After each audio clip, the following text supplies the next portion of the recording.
Olá, bem-vindo ao canal Falando Francamente.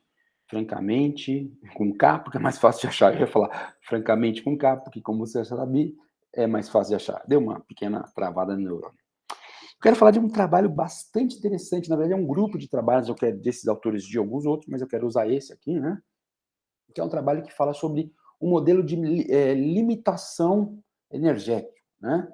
Então ele fala, o modelo de limitação energética como um novo mecanismo ligando o exercício à saúde. Então ele fala, ó, então nessa revista, o próprio abstract está junto com o título do trabalho. Então vamos ler aí, né? Então humanos e outras espécies se adaptam dinamicamente às mudanças na atividade física diária, mantendo o total energético dentro de uma faixa estreita. O exercício crônico suprime a atividade fisiológica de um sistemas, incluindo imunidade, reprodução e resposta ao estresse. Essa regulação para baixo, essa diminuição induzida pelo exercício, melhora a saúde em níveis moderados de atividade física, mas pode ser prejudicial em cargas extremas. Então, basicamente, qual que é o seguinte? Animais e seres humanos têm um gasto calórico total diário, que a gente já aprendeu lá, que né, teve taxa metabólica basal, efeito da atividade física, efeito da atividade física, que dependendo você pode separar entre do exercício e da atividade física que não exercício, né? E efeito térmico dos alimentos. Então, o que ele está dizendo é, basicamente, a proposta de trabalho é que se você começa a aumentar demais o gasto vindo do exercício, você não vai ficar aumentando demais o seu gasto calórico diário total. Na verdade, você vai diminuir os outros componentes, né? Então, por exemplo, componentes, então, a taxa metabólica lá, ela vai diminuir, vamos pensar assim, reduzindo funções que não são essenciais, para que na média o seu gasto calórico não mude muito. Então, esse autor vai falando várias coisas, mas ele faz uma proposta evidentemente baseada na evolução. Ele fala, olha, esses mecanismos de defesa surgiram no ambiente onde havia, vamos dizer assim, escassez de energia. Então, o corpo já se prepara para tentar, segundo essa ideia, ter um gasto calórico ali pensando no tamanho da massa e tal, mas meio que próximo, numa certa faixa, né? Por quê? Porque para você poder sobreviver em períodos de carência. Então, a ideia seria, bem, tem carência? Pensa no homem primitivo, que não tem agricultura, que não tem domesticação de animais. Tem um período de carência, eu diminuo esses componentes não essenciais, ele cita aqui, né? A gente vai mostrar rapidinho, do sistema reprodutor, do sistema imune, do sistema de resposta ao estresse, para que, na média, o gasto calórico fique sempre o mesmo, você possa sobreviver mesmo nos períodos de carência. E claro que hoje a história é diferente, você tem a abundância de nutrientes, mas é muito interessante esse mecanismo, porque ele ajuda talvez a explicar por que depois de certo tempo você não consegue, tem dificuldade para emagrecer mesmo com exercício, né? Então é muito interessante, muita gente fala assim, é verdade que a gente, quando faz exercício, aumenta o metabolismo basal, fica gastando mais energia. Esse mecanismo aqui sugere que depois de semanas ou até meses, dependendo do que for, ou da variabilidade da pessoa, não vai ter esse efeito, porque o organismo vai compensar. Então, isso tem implicações muito, muito interessantes para quem está pensando em manter peso, programa de emagrecimento. É um trabalho que bota a ideia de modelo muito interessante. E aí vamos entender um pouquinho, né? Tentar fazer um vídeo, ou seja, tentar manter o vídeo mais ou menos rápido, tem feito um vídeo meio longo, mas não se engane pelo tempo do vídeo, tá? É um trabalho muito bacana, muito interessante pela proposta. Então ele fala lá, né? No paper, ele fala, olha, o exercício está ligado à saúde, né? Estudos das últimas décadas mostram isso, ele cita os mecanismos, né? Contrapondo saúde versus doença, mostrando que isso tem a ver com saúde, mostrando quais são os mecanismos que isso pode estar acontecendo em diferentes doenças, cardiovasculares, diabetes, metabólica, ele fala um pouco, cita, né? E aí fala também que existe uma outra crença relacionada, que estaria relacionada à saúde e exercício, que é o quê? Que níveis elevados de atividade física também aumentam, níveis elevados de atividade física aumentam correspondentemente o gasto calórico diário. E que esse maior gasto calórico diário seria também um mecanismo por meio do qual o exercício causa benefícios para a saúde. Então, ele começa aqui, sim, a falar do ponto dele, né, do tópico dele. Primeiro ele estava ali, como a gente sempre faz na escrita, né, tem que encher uma linguiça para atrair a audiência e depois a gente chega no ponto que a gente quer. Ou seja, ele falou da saúde, do exercício e tal, e comentou, olha, inclusive, tem uma outra ideia relacionada a isso, que é o quê? A ideia é que uma crença que se aumenta o nível de gasto calórico pela atividade física, eu vou aumentar o gasto calórico total, e que esse maior gasto calórico total pode ser uma coisa que explique por que uma pessoa ativa é mais saudável que uma pessoa sedentária. Ok, estamos nesse ponto. Aí ele diz assim, né, que Porém, estudos com água metabolicamente marcada, lá, aquela água duplamente marcada, né? Então, a água com deutério, aquela coisa toda, aquela metodologia, diz que não. Das últimas décadas, vieram esses resultados com essa água duplamente marcada para mostrar para a gente que, desafiar essa crença de que o aumento da atividade física vai aumentar o gasto calórico diário. Né? Então, é interessante que ele cita, por exemplo, inicialmente estudos observacionais, no qual ele pega estudos onde foram pegas comparado pessoas que eram ativas, fazendeiras, caçadores, coletores, com, sei lá, população norte-americana, e mostrou que, na média, o gasto calórico diário das pessoas ativas não era diferente das pessoas sedentárias. Ou seja, isso só pode ser explicado se... É claro que os ativos gastavam mais calorias que os sedentários em atividade, mas se o gasto calórico total deles não difere muito, é porque alguma coisa dos ativos diminuiu. Então, começaram a perceber isso, né? Então, e ele mostra também que esse aumento, essa falta de correspondência entre fazer atividade física e aumentar o gasto calórico diário, não acontece só em estudos observacionais desses com água duplamente marcada, mas também estudo de intervenção em animais e seres humanos também mostra isso. Daí que ele propõe esse modelo aí, que eu traduzi, né, o modelo da limitação, do limite, do teto aí, né, do gasto energético, né? Então, esse modelo, ele propõe que humanos e animais dividem um mecanismo evolucionário comum para manter o gasto calórico diário total dentro de uma faixa estreita, né, por meio da compensação de mudanças na atividade física, né, e mudando algumas coisas, desculpa, por meio de mudança na fisiologia, mantendo o gasto calórico em xeque, sob controle. Então, basicamente é isso aqui, ó. Olha que ideia, só para a gente mostrar. Então, vamos entender primeiro essa figura aqui, ó. Atividade física diária, gasto energético diário. Então, existe aqui, segundo ele, né, um tipo de gasto que seria aquele gasto essencial para manter as funções do organismo. Vamos pensar assim, taxa metabólica basal. Existe um gasto fisiológico que não é essencial, vamos dizer assim, um gasto que você tem ao fazer atividade mecânica quando você não tem, por exemplo, muita eficiência mecânica. Vamos ficar nisso. E aí, a hora que eles observam a proposta do modelo é a seguinte: imagina você, cadê a setinha? Imagina você sedentário e começa a treinar, então o seu gasto calórico diário vai aumentando, né? Até um certo ponto vai aumentando, mas vai chegando, você pode ver aqui que, à medida que esse componente aqui aumenta, o não essencial diminui.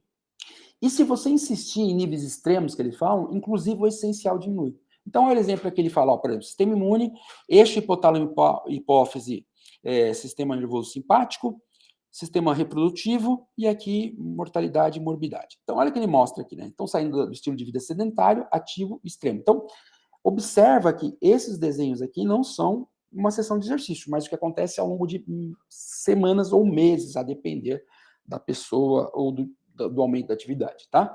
Então, ele mostra aqui, por exemplo, que uma pessoa sedentária que está inflamada, que está com o sistema imune ativado desnecessariamente, que a gente já conhece, tem um gasto maior, né, proporcional. Então, à medida que você vai diminuindo, não gasto calórico, desculpa, não gasto calórico total maior, mas o componente de inflamação justifica o maior peso no gasto calórico diário dele.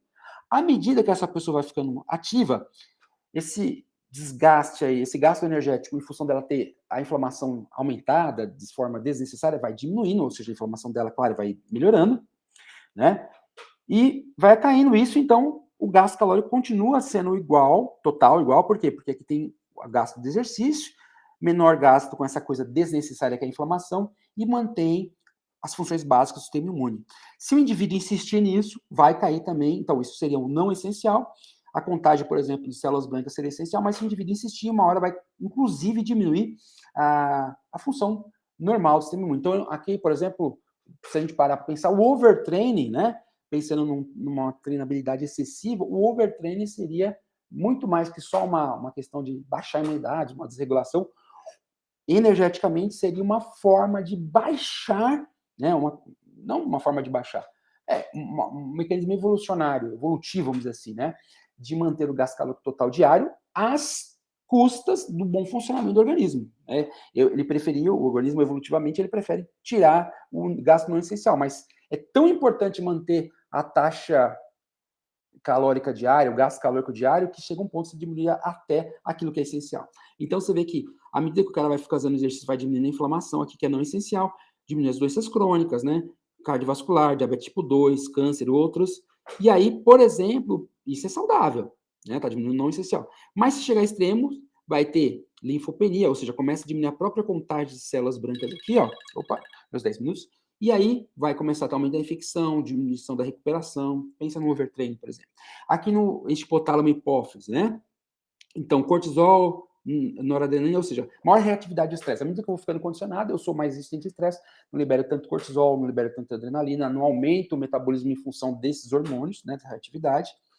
E aí você vê que, embora eu tenha aqui uma reatividade normal ao estresse, essa não essencial vai diminuindo, ou seja, ficando mais eficiente. Então, ó, diminui também doenças crônicas, doenças mentais, de novo, né, cardiovascular, diabetes e outras. Mas, aqui eles perguntam, será que se eu insistir, a reatividade, a função essencial do estresse permanece ou não? Tem dúvida aqui. Olha o sistema reprodutor aqui, né? Ó, estrogênios, os 3 lá, por exemplo, progesterona, testosterona. Então, você tem um gasto desses hormônios, não está funcionando com tanta eficiência, você está sedentário, começa a fazer atividade física, eles vão diminuindo a liberação, a concentração desse hormônio, enquanto funções como ovulação, produção de gametas, óvulos, né? Tá, claro, para ter ovulação tem que ter os óvulos, que já estão lá parados na mulher, mas vão ser liberados, né? A formação de gametas no homem que não nasce com todos prontos, mas formando. Então, à medida que vai diminuir esse excesso aqui de hormônio que é não essencial para a função reprodutiva, então você diminui os cânceres reprodutivos, né? É, você não tem problema com isso. Aí, à medida que você vai exagerando nisso, você vai tendo a dismenorreia, falta de ovulação, diminuição talvez da contagem de esperma, né? Diminuição da libido. E aí ele mostra aqui que essa situação aqui teórica, que é do modelo deles, estaria ajustada, explicaria, por exemplo, a relação de essa relação Nhu, né, de Nhu, essa relação Nhu, que é da mortalidade e da morbidade e mortalidade, ou seja, ela é alta ali quando você está sedentário, etc., ela baixa à medida que você passa a ter gasto calórico com exercício e aumenta em quantidades excessivas, tende a aumentar em quantidades excessivas. Então, aqui ele mostra, né, um gráfico só para... Então, aqui, compensação energética. Então, aqui é a duração do estudo, né? Então, você vai vendo que quanto mais... Então, ele divide aqui, estudo com mais de 26 semanas, estudos com menos de 26 semanas, mas aqui a ideia é, quanto mais está... Então, aqui, ó, compensação menos 200 calorias por dia, mais de 100, então... Mas à medida que vai passando o tempo, ó, você vai vendo que vai compensando, né? Vai ficando mais próximo dessa curva aqui de gasto calórico total, ele vai voltando, ó. Tá vendo? Estava baixo, ele vai voltando. Aqui, quando você vai passando um gasto calórico também, né? Quanto mais, aqui é gasto calórico, né? E aqui compensação energética. Você vê que assim, quanto mais vai passando o tempo do estudo, você faz uma predição de perda de peso, né? Quanto mais vai passando o tempo do estudo, mais vai errando aquela predição. Por exemplo, eu estou tirando 500 calorias por dia, vai perder tanto em tanto tempo. Você vai ver que vai errando, quer dizer, está compensando. E aqui é a mesma coisa, mostrando aqui essa compensação à medida que os estudos vão aumentando as semanas, né? Aqui é um outro trabalho também, feito em animal, que os caras mostram isso, né? Aumento da atividade física resulta na diminuição de incrementos da atividade diária em camundongos, tá? É só para mostrar, é um trabalho também que eles fizeram atividade rodinha espontânea, quanto mais vezes o camundongo ficava na rodinha, né, espontânea, mais ele ajustava. Então, olha aqui, ó, total de gasto calórico, você vê que está aqui o gasto, né? Ele aumenta depois de um tempo, quando você migra de sedentário para moderadamente ativo, e depois, mesmo o camundongo sendo muito ativo, ó, o gasto calórico total diário dele não muda. O que eu coloquei essa figura, que é um estudo de modelo animal, né, tem alguns que eu falei que era um grupo de estudos que eu estou vendo, para mostrar essa ideia aqui que ele fala, né, que vem, ele cita só estudos com humanos e animais, que ele comenta, estudos observacionais com água duplamente marcada, e aí esse estudo onde os caras efetivamente fizeram isso com o camundongo, com a rodinha lá, mas mostrando o mesmo tipo de compensação, ou seja, daí a proposta do modelo dele, qual é? Olha, a questão é, nós temos um gasto calórico diário. Esse gasto calórico diário, provavelmente ele tem uma característica evolutiva que é de não aumentar muito proporcionalmente a sua estrutura. Ou seja, todo mundo, claro, tem uma variação de indivíduo para indivíduo em função da estrutura, do tamanho, da massa, mas, dado aquela sua massa, Aparentemente você tem uma faixa de gasto calórico diário.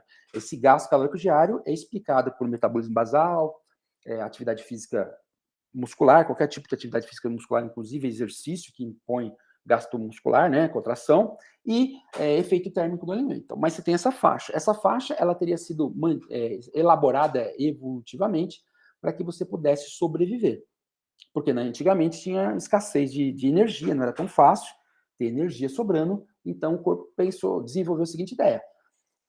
Primeiro, quando você começa a aumentar o gasto calórico demais, né, a partir da atividade muscular, você passa a diminuir funções que não são essenciais para a sobrevivência ou para a reprodução, por exemplo, né? Então, quer dizer, você só troca o peso. Então, a partir do momento que, imagina o sedentário tem muito pouca contribuição de gasto calórico diário através da atividade física muscular. Tem mais, claro, por basal. À medida que você começa, por exemplo, a comer, né, através do exercício, então vai diminuir aquela atividade essencial, o gasto calórico, perdão, não essencial, que vem do desajuste orgânico dele, então de estar inflamado, de o sistema não funcionar tão bem, não ter tanta eficiência metabólica, e aí aumenta então o gasto com exercício, com atividade física, a eficiência metabólica gasta, então esse gasto que tinha desperdício, de falta de eficiência metabólica, ele chama de não essencial, baixa, né? E preserva-se aquele essencial. Então, se você somar o novo quadro agora, depois de semanas e meses, que ele, eu já disse algumas vezes que ele disse esse tempo existe, você está gastando na média a mesma coisa, só mudou a qualidade, os contribuintes, né? Trocou quem contribuía mais para determinado tipo de gasto. Trocou, mas na média é muito. Aí ele coloca uma questão seguinte, que é possível, segundo as observações, que atingindo um certo limite de gasto, ou seja, essa transição, né, essa transição de contribuição de gastos, onde o exercício passa a ter uma contribuição melhor, é importante para a saúde. É importante para a saúde. Né? Porque o sedentário, então, segundo esse modelo, tem um gasto calórico comparado às massas. A estrutura, vamos pensar assim. O sedentário, então, tem um gasto calórico total, ao longo do tempo, parecido com o cara ativo. É claro que a qualidade, quem contribui para quem, muda. E esse cara ativo, tendo uma contribuição diferente, onde o exercício passa a ter uma contribuição grande, trocou, né? Então, diminuindo aquelas coisas não essenciais, que ele mostrou lá, reatividade ao estresse, excesso de hormônio reprodutivo, excesso de inflamação, esse cara vive mais. Então, essa alteração melhora a saúde, a qualidade de vida dele. Porém, se você extrapolar, tentar aumentar demais a quantidade de exercício, volume, a intensidade, chega um certo ponto que você teria o quê? Para sobreviver, você começa. Não para sobreviver, né? A própria programação evolucionária ali, evolutiva, dessa faixa de gasto calórico total, colocaria você em uma condição de prejudicial. Né? Você começaria a sofrer de problemas, porque você, na tentativa geneticamente programada de manter o gasto calórico diário em uma certa faixa, você começa a cancelar, você começa a ter diminuição de funções vitais. Tá? Então, isso tem muita implicação, porque a gente, como comentou no começo do artigo, né, do vídeo, então, vou fazer mais atividade física, vou passar a gastar mais, isso aparentemente, segundo esse modelo, não ocorre, pelas observações, é para a gente pensar aí com o profissional, né, de atividade física, da nutrição, então vou fazer mais, vou gastar mais, então tem uma faixa, tem uma compensação, e até para entender, porque talvez é que a gente sempre fala que o exercício não é tão bom depois de um certo tempo emagrecer, ou porque a gente estabiliza, né, essa eficiência metabólica, o porquê dela. Então, eu acho um trabalho bastante, uma proposta de modelo muito interessante, que tem muitas implicações e que vai contra, né? Muitas dessas coisas. Eu vou aumentar minha massa, vou aumentar meu gasto diário, vou gastar mais, estou protegido. Ou seja, o exercício não aumentaria a saúde do indivíduo por gastar mais, sempre mais. Não, até um certo ponto, sim. Mas atingiu aquele saudável, a proteção do exercício ocorre pela troca de tipo de gasto, ou seja, de um gasto menos eficiente para um gasto mais eficiente, mas não pelo gasto total, tá ok? Então, gente, dá uma olhada aí nesses trabalhos, tem outros, né, desses autores e tal, mas é uma coisa interessante aí que vale a pena a gente acompanhar para nos próximos anos ver quanto que a pesquisa de intervenção, modelos animais e seres humanos e tal, vai apoiando esse modelo, mas ele tem um potencial de mudar muito o nosso entendimento sobre o papel do exercício, tanto na saúde, como na manutenção da composição corporal, emagrecimento, etc. Tá ok? Muito obrigado. Deixa seu like, clica aí no sininho também para você receber as notificações. Estou ficando chique, aos poucos eu vou aprendendo, estou aprendendo a usar várias coisas, né? Deixe seu like, chame seus amiguinhos, clica aí no sininho e até um próximo vídeo. Um grande abraço, tchau, tchau.